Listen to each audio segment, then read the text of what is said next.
Assalamualaikum warahmatullahi wabarakatuh.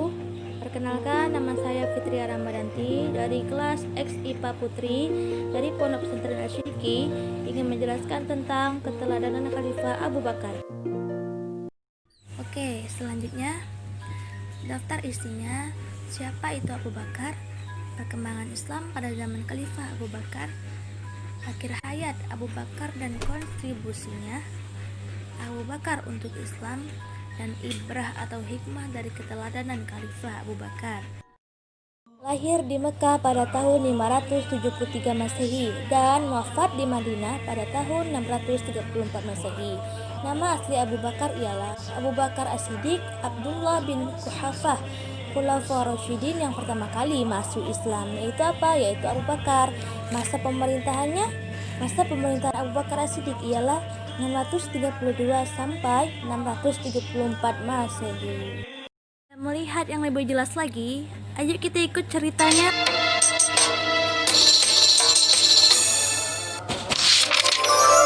Kemuliaan Abu Bakar As-Siddiq. Abu Bakar bernama asli Abdullah. Lahir di Mekah 2 tahun 2 bulan setelah kelahiran Rasulullah Shallallahu Alaihi Wasallam. Ia dipanggil Abu Bakar karena ia sering menjadi pelopor kebaikan. Abu berarti bapak dan Bakar berarti segera atau dini atau awal. Sebab itu beliau selanjutnya disebut Abu Bakar. Sejak kecil, Abu Bakar senang sekali berbuat kebajikan dan hal-hal terpuji. Salah satu sahabatnya berkata, "Sesungguhnya engkau selalu menyambung tali silaturahim, selalu berkata benar, banyak menanggung kesulitan orang lain, menolong orang-orang yang menderita, dan menghormati tamu." Begitu kesaksian Ibnu Dugunah, sahabat Abu Bakar. Abu Bakar termasuk orang yang paling utama masuk Islam. Ia adalah sahabat Nabi Muhammad SAW yang paling setia, mendampingi Rasulullah sejak masuk Islam sampai meninggal. Ketika Nabi Muhammad SAW berhijrah dari Mekah ke Madinah, Abu Bakarlah yang menemaninya. Pada saat itu, Kamis 27 Safar tahun ke-14 kenabian, waktu tengah hari, Rasulullah Shallallahu Alaihi Wasallam mendatangi Abu Bakar di rumahnya. Abu Bakar berkata, "Demi Allah, beliau tidak akan kemari pada saat begini, kecuali ada urusan penting." Beliau mengabarkan kepada Abu Bakar bahwa Allah Subhanahu wa Ta'ala telah mengizinkannya untuk hijrah ke Madinah. Setelah memastikan rencana hijrah, Rasulullah Shallallahu Alaihi Wasallam pulang ke rumah sambil menunggu waktu malam tiba. Pada hari yang sama, para tokoh kafir Quraisy sedang mengepung rumah Rasulullah Shallallahu Alaihi Wasallam. Mereka berniat akan membunuhnya. Setelah lewat tengah malam, mereka meyakini inilah cara terakhir untuk menghentikan Rasulullah berdakwah kepada Islam. Ketika malam semakin larut, Rasulullah keluar dari rumahnya menuju rumah Abu Bakar tanpa diketahui oleh orang-orang yang memusuhinya. Lalu mereka berdua berusaha keluar dari Mekah sebelum fajar menyingsing. Mereka justru menuju ke arah Yaman, arah selatan Mekah, tidak langsung menuju ke Madinah. Setelah sampai di dekat bukit yang tinggi dan terjal, mereka berdua berencana bersembunyi. Abu Bakar membantu Rasulullah Shallallahu Alaihi Wasallam sambil menggendong naik ke atas bukit. Di depan mulut gua yang dikenal dengan Gua Thur, Abu Bakar berkata, "Ya Rasulullah, engkau jangan masuk sebelum aku masuk terlebih dahulu, agar jika ada sesuatu yang berbahaya, akulah yang kena, bukan engkau." Abu Bakar masuk dan membersihkan gua. Ia memeriksa dinding-dinding gua. Lalu Abu Bakar menyobek kain yang dipakainya untuk menyumbat lubang-lubang yang ada di dinding gua.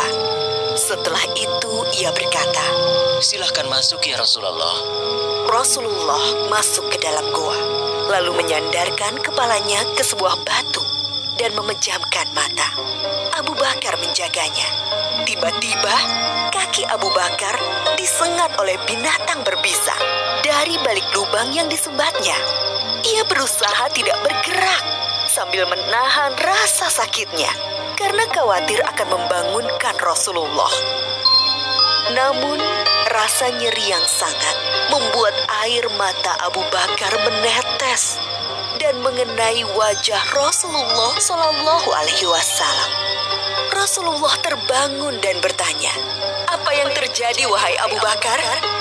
Aku disengat binatang berbisa, wahai Rasulullah. Lalu Rasulullah meludahi luka Abu Bakar dan rasa nyeri hilang seketika. Abu Bakar mendampingi Rasulullah Shallallahu Alaihi Wasallam dalam hijrah ke Madinah selama 10 hari, 3 hari di Gua Sur dan 7 hari di perjalanan ke Yatsrib, Madinah. Sampai mereka tiba di Madinah dengan selamat pada hari Senin 8 Rabiul Awal tahun 14 kenabian. Abu Bakar seorang yang pemberani. Ali bin Abi Thalib berkata, Ketika perang Badar, kami mendirikan tenda untuk Rasulullah Shallallahu Alaihi Wasallam. Lalu kami bertanya, Rasulullah Shallallahu Alaihi Wasallam, agar tidak ada musuh yang bisa mendekatinya. Demi Allah, tak satupun dari kami yang maju selain Abu Bakar. Abu Bakar juga seorang yang sangat dermawan. Putri Abu Bakar, Aisyah menceritakan, ketika masuk Islam, Abu Bakar memiliki 40.000 dinar keping emas. Ia menginfakkan seluruh hartanya itu kepada Rasulullah Shallallahu Alaihi Wasallam. Abu Bakar, seorang yang cerdas dan berilmu luas. Abdullah bin Umar pernah ditanya, siapakah yang memberi fatwa di masa Rasulullah Shallallahu Alaihi Wasallam? Ia menjawab, Abu Bakar dan Umar, dan aku tidak mengetahui orang lain selain mereka berdua. Abu Bakar juga sosok yang paling baik dan utama. Abdullah bin Umar berkisah, Di masa Rasulullah, kami diperintahkan memilih orang-orang. Kami pun memilih Abu Bakar, lalu Umar, lalu Utsman. Dan terlihat Rasulullah Shallallahu Alaihi Wasallam tidak menentang hal itu. Abu Hurairah berkata, Rasulullah Shallallahu Alaihi Wasallam bertanya, siapa di antara kalian yang puasa hari ini? Abu Bakar menjawab, Aku. Rasulullah Shallallahu Alaihi Wasallam bertanya lagi, siapa yang ikut mengantar jenazah? Abu Bakar menjawab, Aku. Rasulullah Shallallahu Alaihi Wasallam bertanya lagi, siapa yang memberi makan orang miskin hari ini? Lagi-lagi Abu Bakar menjawab, Aku. Rasulullah Shallallahu Alaihi Wasallam bertanya lagi, siapa yang menjenguk orang sakit hari ini? Abu Bakar menjawab, Aku.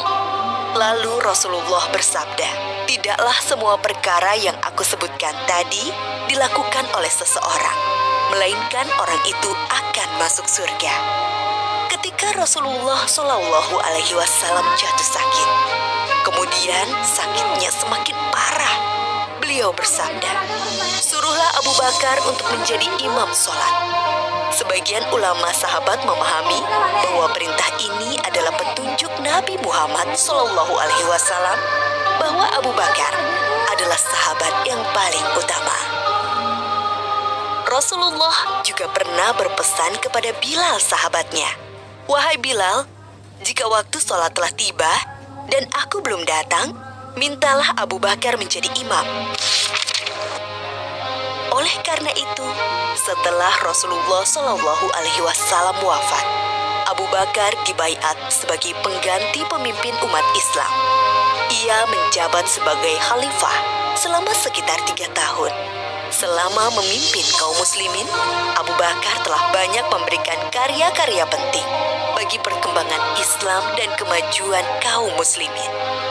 Antara lain, memerangi orang-orang murtad yang keluar dari Islam, melanjutkan rencana pengiriman pasukan Usamah bin Zaid yang sebelumnya telah dipersiapkan oleh Rasulullah Shallallahu Alaihi Wasallam, memerangi para pembangkang zakat, memerangi nabi palsu Musailamah al-Kazab, dan membukukan Al-Quran. Ide Ide pembukuan Al-Quran datang dari sahabat Umar radhiyallahu pendapat itu. Namun setelah terjadi diskusi panjang, akhirnya Abu Bakar menerima hal tersebut. Lalu Abu Bakar memanggil sahabat Zaid bin Sabit, yaitu sahabat yang menjadi pencatat wahyu di masa Nabi Muhammad SAW.